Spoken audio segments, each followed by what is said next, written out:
Hello అందరికీ ముందుగా అందరికీ వరలక్ష్మి వ్రత శుభాకాంక్షలు. నేను నా వరలక్ష్మి వ్రతం ఎలా జరుపుకున్నాను అనేది ఈ వీడియోలో మీకు చూపించబోతున్నాను. వరలక్ష్మి వ్రతం ముందు రోజు అయితే మేము షాపింగ్కి వెళ్ళాం. ఎప్పుడు కూడా అమ్మవారికి మనం కొత్త చీర పెడతాం కదా, ఇంకా ఆ చీర తీసుకోవడానికి అయితే సిఎంఆర్కి అయితే వెళ్ళాము. అక్కడ ప్రతి చీర కూడా ఆఫర్లు ఉందంటున్నారు కానీ అంతగా ఏం బాగాలేవు. ఆల్మోస్ట్ ఒక 2-3 రకాలు చూసాం కానీ నచ్చలేదు. కానీ ఇంకా ఫైనల్గా ఒక సారీ అయితే తీసుకున్నాం, అది 1 అవర్ తర్వాత. ఎందుకంటే ఇంకా రేపే వ్రతం కదా, తీసుకోవాలి తప్పదు అన్నట్టు తీసుకున్నాం. ఇంకా అక్కడి నుంచి మాకు గంటస్తంభం మార్కెట్లో అన్నీ దొరుకుతాయి. ఇక్కడ పూలు పళ్ళు అన్ని రకాలు కూడా కొనేసుకొని ఇంటికైతే వచ్చేసిన తర్వాత అవన్నీ కూడా ఫ్రిడ్జ్లో పెట్టవలసినవి ఫ్రిడ్జ్లో, బయట ఉంచవలసినవి బయట. అంటే పువ్వులు ఆల్రెడీ వాళ్ళు మార్నింగే తెంచేస్తారు కాబట్టి ఇప్పుడు మనం ఒకవేళ ఫ్రిడ్జ్లో పెట్టకపోతే పాడైపోతాయి. ఇంకా అందుకని చెప్పి ఫ్లవర్స్ అయితే నేను ఫ్రిడ్జ్లో పెట్టేసుకొని మిగిలిన పనులు చూసుకున్నాను. మిగిలిన పనులు అంటే మనకి ఫ్రూట్స్ అన్నీ నేను కలిపేసి తెచ్చాను కదా సంచుల్లో, అవన్నీ కూడా సెపరేట్ చేసాను పళ్ళెంలో. తర్వాత రేపు మార్నింగ్కి శనగలు నానబెట్టేసుకోవాలి నైటే, అందుకని చెప్పేసి శనగలు కూడా నానబెట్టేసుకున్నాను. ఇంకా ఎర్లీ మార్నింగ్ ఫస్ట్ అయితే లేవగానే స్నానం చేసి పిల్లల్ని అయితే స్కూల్కి పంపించేసాను. ఇప్పుడు నేను చేసుకున్నది 2వ వారం కాబట్టి వాళ్ళకి స్కూల్ హాలిడే అనేది ఇవ్వలేదు. ఇంకా నేను స్నానం చేసేసుకున్న తర్వాత ఫస్ట్ రైస్ పెట్టేసాను పులిహోర కోసం. ఇంకా బయట గడపలకు ముగ్గులు పెట్టాలి కదా, బయట గడపలకి అయితే ముగ్గులు పెట్టడానికి అవన్నీ కూడా క్లీన్ చేసుకొని ముగ్గులు పెట్టుకుంటున్నాను. ఇంకా అన్ని పనులు నేను లోపల ప్రసాదాలు చేసుకుంటూనే బయట పనులు చేసుకున్నాను. ఈరోజు అయితే 5 రకాల ప్రసాదాలు చేసుకోవాలి అని అనుకున్నాను నేను. దానికి సంబంధించిన వస్తువులు కూడా ఇంట్లోనే ఉన్నాయి ఆల్మోస్ట్ అన్నీని. ఇంకా నెయ్యి కూడా ఇంట్లో ఉంది కానీ అది ఆల్రెడీ ఓపెన్ చేసేసిందని చెప్పేసి నైటు షాపింగ్కి వెళ్ళినప్పుడే నెయ్యి, ఇంకా మనకి కొన్ని అవసరమైనవన్నీ తెచ్చుకున్నాను వంటలకి. ఇంకా గడపలు ముగ్గులు పెట్టడం అయితే ఇప్పుడు పూర్తి అయిపోయింది. నెక్స్ట్ అన్నం పెట్టాను కదా పొయ్యి మీద, దాని పరిస్థితి ఏంటనేది కూడా చూడాలి. ఇప్పుడు లోపలికి వెళ్ళి చూసినప్పటికీ శనగలు ఇందాక కడిగేసి పెట్టేసుకున్నాను, ఇంకా అప్పుడు షూట్ చేయలేదు. రైస్ కూడా వండేసిన తర్వాత అప్పుడు చింతపండు ఉడికిస్తున్నాను పులిహోర కోసం అని చెప్పేసి. పొద్దున్నే నేను రైస్ పెట్టినప్పుడే పరవన్నం కోసం బాలు మరగబెట్టేసి, ఒకవైపు పరవన్నం ఒకవైపు సేమియా, ఒకవైపు అన్నవరం సత్యనారాయణ స్వామి ప్రసాదం ఉంటుంది కదా అవి చేసుకున్నాను. మా పిల్లలకి అంటే మోక్షకి మా హస్బెండ్కి స్వీట్ మనం ఇంట్లో ఏం చేసినా సరే ఇష్టం, ప్రసాదాల్లో ఇవి వాళ్ళు ఇష్టంగా తింటారు. ఇంకా అమ్మవారికి నేను ఇలాగో 5 రకాలు చేసుకోవాలనుకున్నాను కాబట్టి ఇంకా వాళ్ళకి ఇష్టమైనవి అమ్మవారికి ఏం చేస్తే బాగుంటుందని థింక్ చేసి అవైతే చేసుకున్నాను. ఇంకా పులిహోరకి పోపు ఫైనల్గా ఇది అయిపోతే ఇంకా మనకి పూజ స్టార్ట్ చేసేసుకోవడమే.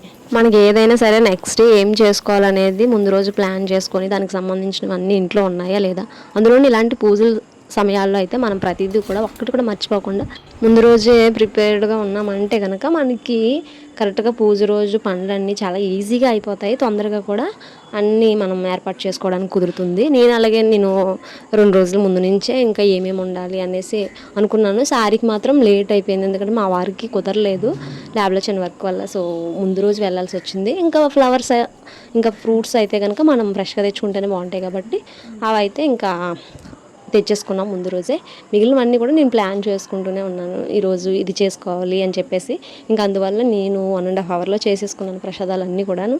ఇంకా పూజ గదిలో కూడా అన్నీ చాలా ఈజీగా చేసేసుకొని పూజ అయితే స్టార్ట్ చేసేసుకున్నాం ఎర్లీగానే.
ఇంకా పూజ ఆల్మోస్ట్ ఎండింగ్కి వచ్చేసింది. తోరం పూజ స్టార్ట్ అయింది.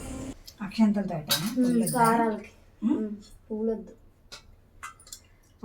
అయిపోయాక పూలు వేసుకోవచ్చు. కమలాయై నమః ప్రథమ గంధిం పూజయామి, రమాయై నమః ద్వితీయ గంధిం పూజయామి, లోకమాత్రే నమః తృతీయ గ్రంథిం పూజయామి, విశ్వజనన్యై నమః చతుర్థ గ్రంథిం పూజయామి, మహాలక్ష్మీ నమః పంచమ గ్రంథిం పూజయామి, క్షీరాబ్ది తనయై నమః షష్టమ గ్రంథిం పూజయామి, విశ్వసాక్షిణ్యై నమః సప్తమ గ్రంథిం పూజయామి, చంద్ర సహోదర్యై నమః అష్టమ గ్రంథిం పూజయామి, శ్రీవరలక్ష్మ్యై నమః నవమ గ్రంథిం పూజయామి, పద్నామి దక్షిణే హస్తే నవసూత్రం శుభప్రదం, పుత్రపౌత్రాభివృద్ధిం చ మమ సౌభాగ్యం దేహి మే రమే. పూజ అనంతరం ప్రదక్షిణం ఉంటుంది కదా, ఇప్పుడు ఇంకా ప్రదక్షిణం అయిన తర్వాత కొబ్బరికాయ కొట్టడం, ఇంకా హారతి ఇవ్వడం అది మిగిలింది.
ఫైనల్గా అమ్మవారిని ఎలా అలంకరించాం, ఎలా పూజ చేసుకున్నాం, పళ్ళు అన్నీ కూడా ఎలా పెట్టుకున్నాం, ప్రసాదాలు ఎక్కడ పెట్టాం అనేది మీకు చూపిస్తున్నాను.